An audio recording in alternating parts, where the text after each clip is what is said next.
मुझे मेरे घर वालों को पता चलता कि मैं मार पिटाई हुई है मेरी, तो उन्हें दुख होता। और मेरी शादी नहीं हुई थी। मैं नहीं चाहती थी कि लोग, दुनिया, समाज कहे कि मैंने शादी के बाद मैं घर वापस आ गई और ये सब हो गया मेरे साथ, इसलिए मैंने नहीं बताया उस दिन। उसने मुझे इतना ज़्यादा मारा। उसके बाद फिर मारने के बाद फिर वो माफ़ी भी मांग रहा था। माफ़ी भी मांग रहा था, प्यार भी जता रहा था। हाँ, शादी जब मारा पीटा उसके बाद मेरा पैर छू के मेरे से माफ़ी मांगने लगा कि मुझे माफ़ कर दो, मेरे से गलती हो गई।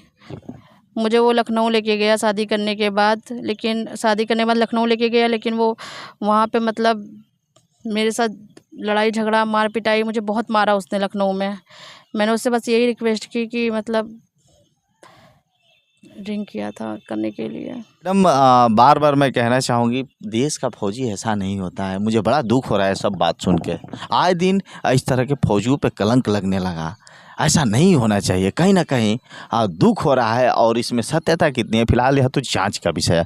फिलहाल आप क्या कहना चाहेंगी फौजियों के बारे में? सर यही कहना चाहूँगी मैं फ़ौजियों के बारे में कि किसी भी कोई भी फ़ौजी फ़ौज की रक्षा करता है, देश की रक्षा करता है, तो उसका हक़ नहीं बनता कि किसी की ज़िंदगी बर्बाद कर दे, किसी औरत की।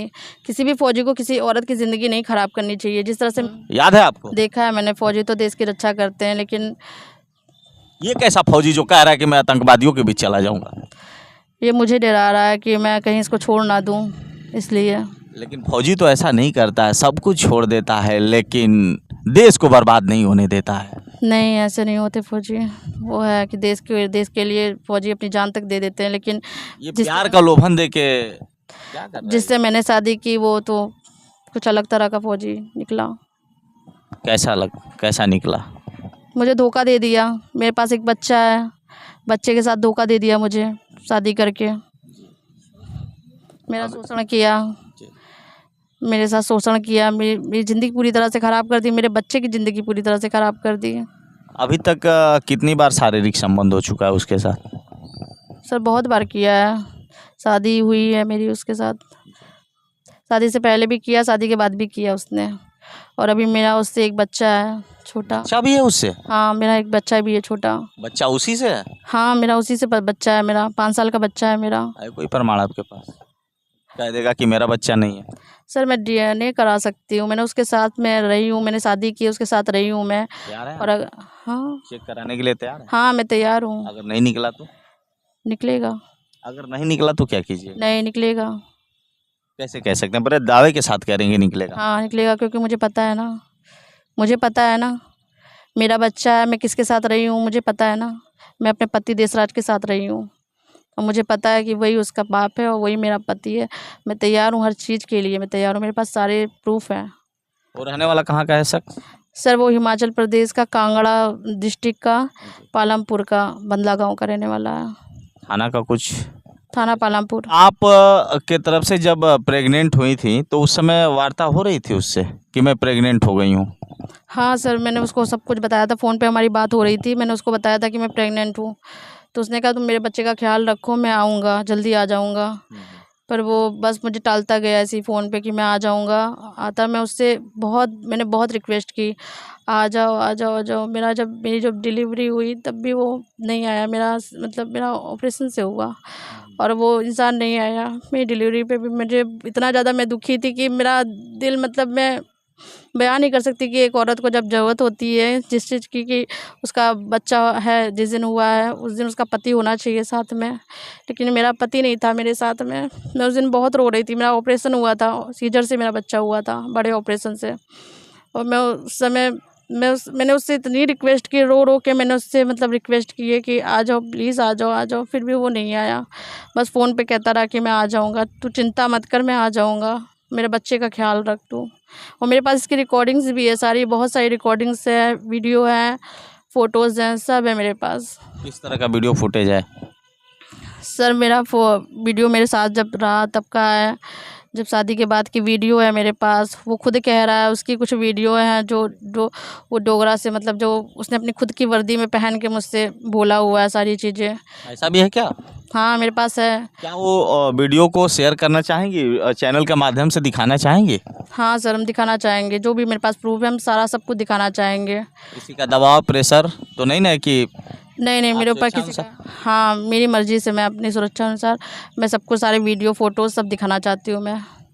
ऐसा क्यों कर रही हैं? आपको तो ऐसा नहीं करना चाहिए, आपका पति है वो। सर मुझे इंसाफ़ चाहिए, मुझे मेरे बच्चे को इंसाफ़ दिलाना है मुझे। सबसे पहले तो मेरा बच्चा है, मेरी ज़िंदगी ख़राब की, पर मैं अपने बच्चे की ज़िंदगी कैसे ख़राब होने दे सकती हूँ? जिसको मतलब पिता का सुख नहीं मिला अभी तक, उसकी ज़िंदगी मैं कैसे ख़राब होने दे सकती हूँ? मुझे अपने बच्चे के लिए लड़ाई लड़नी है और मुझे उसको इंसाफ़ दिलाना है। साल से आप केस लड़ रही हैं और हार मान के देश के चौथे स्तंभ मीडिया के सामने अपनी बातों को कह रही हैं। सर मुझे 3-4 साल हो गए केस लड़ते-लड़ते, पर अभी तक कुछ भी नहीं हुआ। इसीलिए मुझे मतलब मैं बहुत हार गई कि मुझे अभी तक इंसाफ़ नहीं मिल पाया। फिर मैंने मीडिया का सपोर्ट लिया कि मुझे मीडिया से ही मिल सकता है इंसाफ़। मीडिया भाई बंधु देख रहे हैं, उनसे आप क्या आग्रह करना चाहेंगी, क्या उम्मीद रखती हैं? मैं सभी लोगों से यही आग्रह करना चाहती हूँ, प्लीज़ आप लोग मेरी वीडियो लीजिए और मेरी वीडियो को आप अपने चैनल पे चलाइए। मैं आपसे हाथ जोड़ के प्रार्थना करती हूँ, प्लीज़ मेरा सपोर्ट करिए मेरे बच्चे को इंसाफ़ दिलाने के लिए और मुझे इंसाफ़ दिलाने के लिए। क्योंकि उस आदमी ने फ़ौजी होके गलत किया है मेरे साथ और मेरे बच्चे के साथ। एक फ़ौजी ऐसा नहीं करता, लेकिन उसने फ़ौज का होके वो मेरे साथ गलत किया हुआ है। मैडम बार बार मैं कहना चाहूँगी, देश का फौजी ऐसा नहीं होता है। मुझे बड़ा दुख हो रहा है सब बात सुन के। आए दिन इस तरह के फौजियों पे कलंक लगने लगा। ऐसा नहीं होना चाहिए। कहीं ना कहीं दुख हो रहा है और इसमें सत्यता कितनी है, फिलहाल यह तो जांच का विषय है। फिलहाल आप क्या कहना चाहेंगी फौजियों के बारे में? सर यही कहना चाहूँगी मैं फ़ौजियों के बारे में कि कोई भी फ़ौजी फ़ौज की रक्षा करता है, देश की रक्षा करता है, तो उसका हक़ नहीं बनता कि किसी की ज़िंदगी बर्बाद कर दे, किसी औरत की। किसी भी फ़ौजी को किसी औरत की ज़िंदगी नहीं ख़राब करनी चाहिए। जिस तरह से मेरी एक फ़ौजी ने ज़िंदगी ख़राब की, मेरे बच्चे की ज़िंदगी ख़राब कर दी। मेरे बच्चे की ज़िंदगी उसने ख़राब कर दी। किसी भी फ़ौजी को ऐसा करने का कोई अधिकार ही नहीं मिलता कि आप किसी की ज़िंदगी ख़राब करो। उनको तो देश की रक्षा करने के लिए लाया जाता है, वो देश की रक्षा करने के लिए फ़ौजी बनते हैं। मैडम प्यार के दौरान जब आप लोग का प्यार जब होता रहा होगा तो कभी बीच में झगड़ा बात विवाद होता था?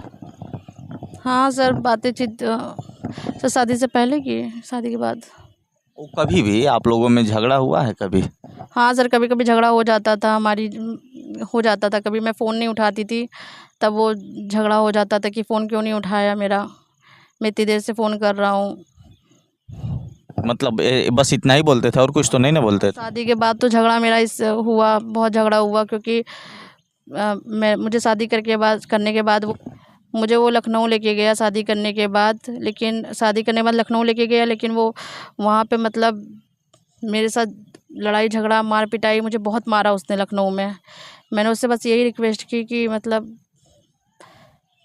ड्रिंक किया था करने के लिए, क्योंकि वो मुझसे शादी किया और मुझे लखनऊ लेके गया और वो क्या कहते हैं, वहाँ पे उसने ड्रिंक कर रहा था वो। मैंने उसको मना किया कि ड्रिंक मत करो, और वो फिर भी उसने ड्रिंक किया। उसके बाद मेरा झगड़ा हो गया उससे कि तुमने ड्रिंक क्यों किया। उस पे उसने मुझे बहुत मारा, बहुत ज़्यादा मारा, मेरी बहुत ज़्यादा पिटाई की उस दिन। तो इतना ज़्यादा मारा था कि लेकिन मैं क्या करती, मैं मजबूर थी। मेरी शादी हुई थी और शादी के बस एक ही दिन बाद अगर मुझे मेरे घर वालों को पता चलता कि मैं मार पिटाई हुई है मेरी, तो उन्हें दुख होता और मेरी शादी नहीं हुई थी। मैं नहीं चाहती थी कि लोग, दुनिया, समाज कहे कि मैंने शादी के बाद मैं घर वापस आ गई और ये सब हो गया मेरे साथ। इसलिए मैंने नहीं बताया उस दिन। उसने मुझे इतना ज़्यादा मारा।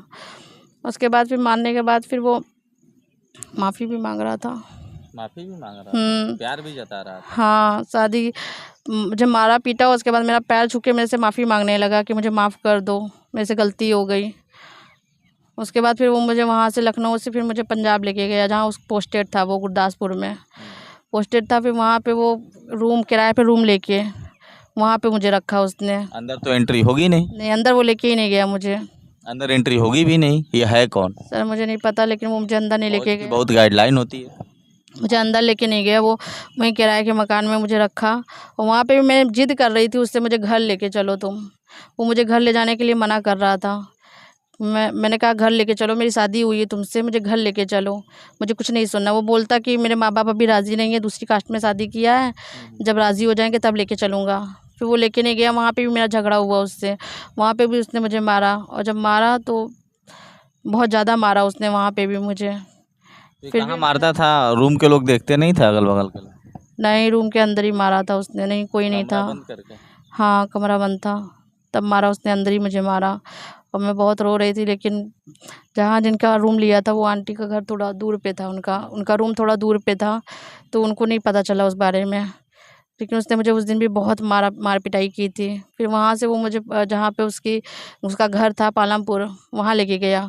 वहाँ पे भी वो घर नहीं लेके गया, होटल में लेके गया मुझे। और वहाँ पे भी मैंने कहा कि मुझे घर लेके जाओ, तो बोलता है कि मैं यहाँ पे किराए का मकान ले लेता हूँ और यहीं पे तुम रहो, जब मैं ड्यूटी अपना मतलब छुट्टी मेरी ख़त्म हो जाएगी उसकी, तब वो वहाँ पे मतलब छुट्टी लेके आएगा और मुझे फिर घर लेके जाएगा। पर मैंने जब शादी करके गई हूँ तो मैं क्यों मतलब होटल वोटल वो मुझे घुमा रहा है, मुझे घर क्यों नहीं लेके जा रहा है। मैंने बस इसी चीज़ की ज़िद की। फिर उस दिन भी उसने मुझे इतना मारा, इतना ज़्यादा मारा उसने मुझे उस दिन। फिर मैंने उस दिन मतलब हद से ज़्यादा मार दिया, तो मैंने अपने घर वालों को बता दिया सारी चीज़ें कि मेरे साथ ऐसा ऐसा हो रहा है फ़ोन पे।